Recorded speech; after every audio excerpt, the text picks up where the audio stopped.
Welcome back to the home front. I'm your host, Reed Galen. Well, guys, today I want to spend just a few minutes with you on what we saw on Tuesday. Like you, I was shocked. I wasn't necessarily surprised that Donald Trump could win. I'd sort of made peace with that 2 or 3 weeks ago. But the way he won was really shocking. And I'll tell you, just to give you a quick TikTok of how I saw Election Day.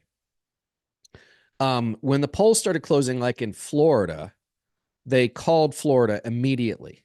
And I thought that was a little weird. I mean, I knew that Trump would win, but it seemed like that was fast.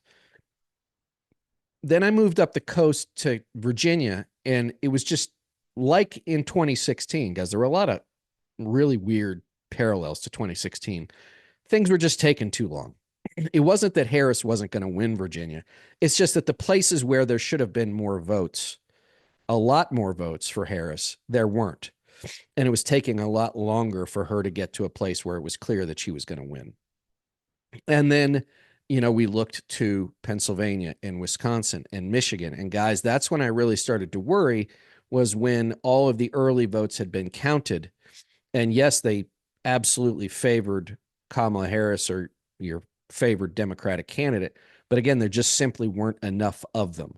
And as time went on, it was clear. And guys, like, look, this is just math, right? At some point, if in a place like Pennsylvania, if there's 87% of the vote in statewide, and your candidate's still 3 points down statewide, you're just not going to make up the difference. There's just not going to be enough votes, even in places like a Philadelphia, to make up the difference. And I think that's ultimately what we saw. But again, like 2016, um, there were a lot of there was a massive undervote for Kamala Harris, like there was for Hillary Clinton. Now, you can ascribe some of that, I suppose, to racism, yes, and some of that to misogyny, yes.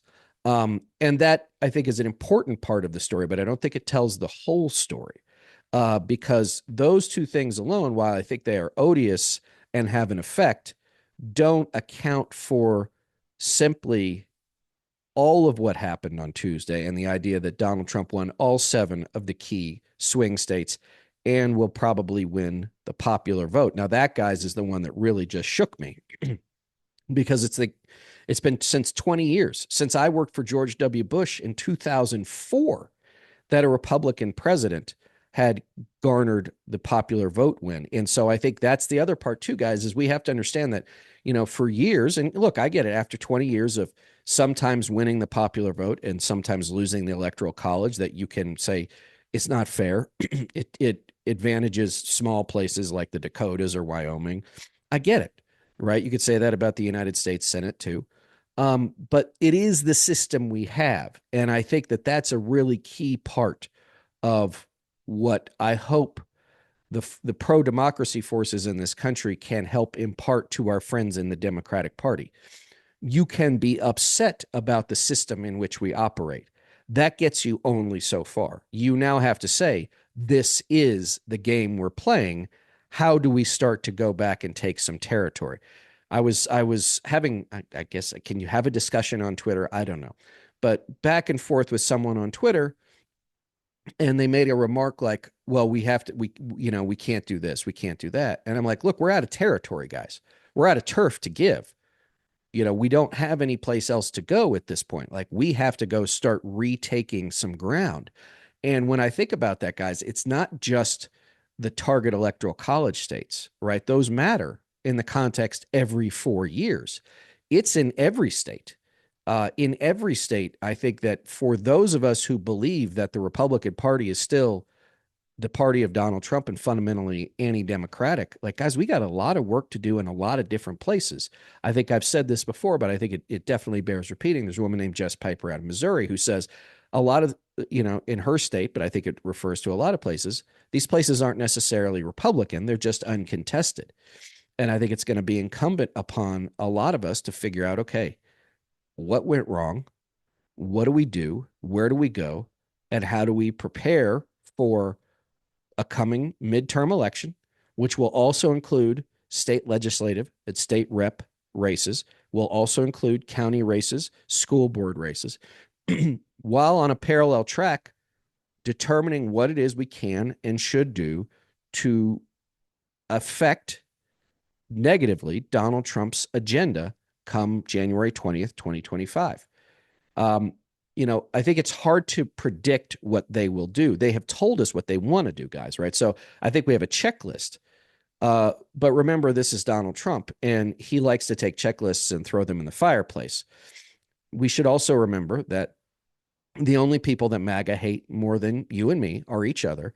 And I assume the jockeying for position within both the White House and senior ranks of the Trump administration is already taking place. There will be political casualties of that. And then as we get closer to the inauguration, we'll call it American Carnage Part Two. Um, now we're going to see that some of these people will have to come up for Senate confirmation. Yes, Republicans took the United States Senate, but I would venture to say that because senators, in the words of my departed father, would wear togas if they could get away with it, they will not take well the idea that Donald Trump just wants to install quote unquote acting people in these various places. There will be some, but the majority of the 52 Republican senators will still believe that the Republican Senate has some purview over, advise and consent as their role is outlined in the United States Constitution. So, guys, we've got those two tracks. What happened? Where do we go? How do we slow Trump up? How do we throw sand in the gears of Project 2025 and all the other ugliness? Third is, how do we continually bring people into the fold? How do we start conversations? How do we build community? And I'm not just talking about political community, guys. I went all over the country this fall, as you heard and you saw, and I could not be happier for it. Am I disappointed in my country? I am. Am I frustrated? I am. Am I angry? I am. Am I inconsolable? I'm not. This was always going to be a possibility. And now we've seen it has happened. It has come to fruition. Now we have to do what we can, right? To, use the Stoics. It's not what happens, it's how we react to it. We can crawl into our holes and say it's all over, or we can take a look around, dust ourselves off, and say, okay, we're going this way. And this way, whatever that way is, guys, I think is yet to be determined. And that's okay. That's okay. If you have just completed an arduous task, and as you finish that arduous task, somebody punches you in the face, knocks you down, and says, now get up and do it again, right? That's where we are. It's not fun. It's not easy. You have every right, as you're listening to this, to be upset, to be disappointed, to be confused, as I am. That can only last so long. That can only last so long. I think that if you do need a break from politics and social media, as so many do, take it. Take the stuff off your phone. Don't look at it. Read a book. Read the sports page. Find a magazine you like. Get involved in the hobby you left laying fallow because you were out on the road with us. All right. Spend the next couple of months getting healthy, physically, spiritually, mentally, right? And let's get back to work. Now, I'm not going to do that because I'm not capable of it. I will probably be on social media less. You will not hear from me less, though. I will be on the air twice, 3 times a week, every week, spreading the gospel, telling you what I think, telling you what I think we need to do, seeing what I'm seeing. But if you need that break, take it, right? The rule is when you're exhausted is not to quit, but to rest. And I think everyone listening to this, especially those of you who gave your heart and soul to this campaign, to this election cycle, deserve a rest more than anyone. And I can only say thank you to those people. And to those of you who saw what was going on, but couldn't quite decide to get involved, now I'm asking you to get involved, right? It will take all of us. It took all of us before Election Day. It still takes all of us. There's a lot of work to do. There are a lot of things to do. We have a lot of opportunity. Ironically enough, guys, the American people and American voters are extremely fickle, and they are extremely hard on the people they elect. And Donald Trump now owns the whole ballgame. White House, Congress, the Supreme Court. It is on us to make sure that our fellow Americans remember that he said he was going to do all these things. And he's probably not going to do all the good things he promises because he didn't really care, and he doesn't have a plan for those. But he's got a plan for the bad things. And so we'll be making sure that to the extent we can, we spotlight everything we do in a way that says to the individual American, he made you this promise and look, he lied. He made you that promise. Look, he lied. He made you this promise and he's telling the truth. And look what this is. Is that what you want? And come races in New Jersey and Virginia in 2025, and then obviously a whole bunch in 2026, we'll be able to say, okay, where do we need to go? And why are we going to those places? And what else do we need to build? What else do we need to create? And let me just say this. I know there's a lot of talk of organizing, and I think that's important. But guys, I think that there's a part of this too that has to be thoughtful and considered, which is organizing to what end, right? I like the idea of getting together and getting people together. But as you know, getting people together for the sake of it, when emotions are very charged, let's say you have 100 people in a room, they all got there because they were upset about something. And they look at you standing in the front of the room and they say, okay, what now? And you just stare back at them, they're going to leave, right? Because they will have believed that you had something for them to do and you didn't. So I think it's incumbent upon us to make sure that we understand what are our goals, what are our objectives, what are the strategies and tactics that we're going to apply to those things so that we know that we're not going to waste anyone's time. If you are willing to give us an hour a day, 4 hours a week, however many phone calls, how many Zooms, we owe it to you to make sure that we're not wasting your time, right? You've done everything for us. The least we can do is give you some direction. Now, it might not be something you're interested in. Okay, that's fine, right? Again, you might throw your hands up and say, I'm done with politics. Totally understand that too. But just know we're going to do our homework so that when we're finally ready to ask you for your time and your money and your energy, that we have done what we needed to do to make sure that we are going to be as effective as we can be over the course of the next 1, 2, 4, 5 years. Let me talk a little bit about what I see as some of the problems and what are the solutions here. I fought alongside the Democratic Party now for almost 5 years, which is hard to believe. And they often, when I do fundraisers or do big meetings, they say, why aren't we good at messaging? How come you guys are so much better at messaging? And what I always say is this, is messaging is downstream of belief, right? And our friends in the Democratic Party have to take a hard look at themselves. And I say this not as a recrimination or a finger point, but you offered the American people something and they rejected it resoundingly. And look to whom they rejected it for. That's like, you could be upset, you could be frustrated, you can be mad, you can be resentful of a country you don't think appreciates you. But again, you made an offer and they chose something wildly different. And I think it's important that, you go and do your own soul searching, not navel gazing, right? Have your pity party if you need to have it, but get over it, right? Because the country's at stake. And we only have two political parties. We have one that's expanded its authority and expanded its power, and one that's now in the wilderness. And when you're in the wilderness, you got to understand how you're going to survive in that wilderness, and you can move forward back into civilization, bringing citizens with you. And if you tell citizens that they were stupid or racist for voting for someone other than the candidate you preferred, then they're not going to listen to you.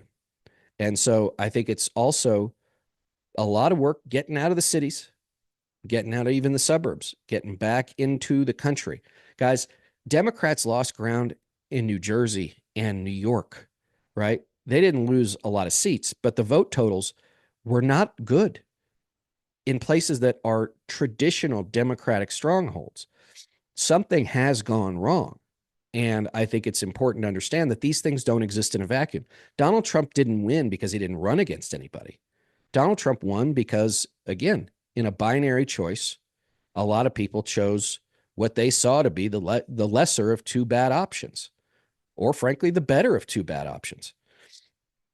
And so I hope that my friends there will spend a lot less time blaming Joe Biden, Kamala Harris, each other, the donors, whoever it is, right? That will happen. That's a natural occurrence after a big loss.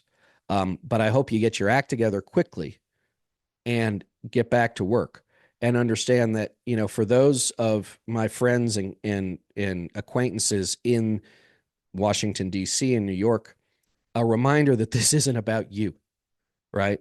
The work you claim to do isn't about you. It's about the American people writ large. And you have to ask yourself, is that a fight you want to be in? If you don't, again, that's okay.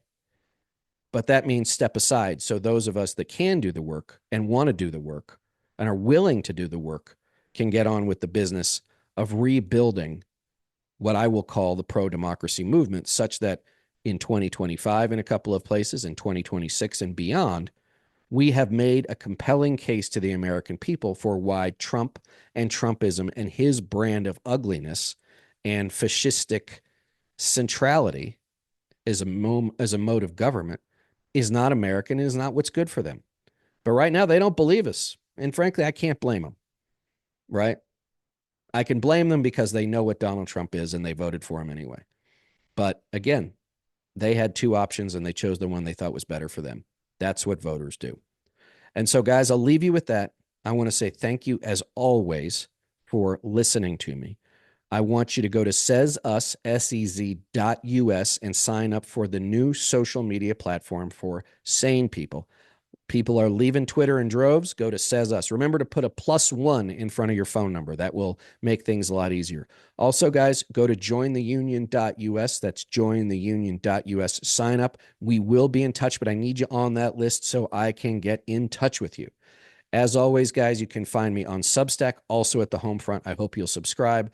On Twitter and TikTok at Reed Galen. On Threads and Instagram at Reed Galen_USA. Guys, Tuesday was tough. Tuesday was a gut punch of all gut punches. I get it. But guys, we will hang together. We will do this together. And guys, the road will not be easy and it will not be short, but it will be fruitful and it will be rewarding. With that, I'll talk to you later. Guys, just a programming note, I've got Congressman Eric Swalwell on the show tomorrow. I hope you'll tune in. And until then, I'll see you next time. Thanks, everybody.